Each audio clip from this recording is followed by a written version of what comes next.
Satreskrim Polres Karawang telah mengamankan pelaku korupsi yang terjadi di Desa Waluya, Kecamatan Kutawaluya, Karawang, yang bersangkutan adalah mantan kepala desa, diamankan terkait dengan tindak pidana korupsi.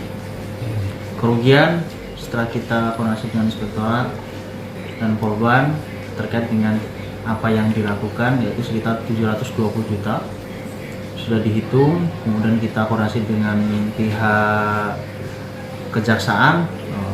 Alhamdulillah sudah P21. Yang bersangkutan melakukan korupsi anggaran fisik ya, tahun 2018 dan 2019. Terkait dengan keterangan dari korban yang bersangkutan untuk kepentingan pribadi.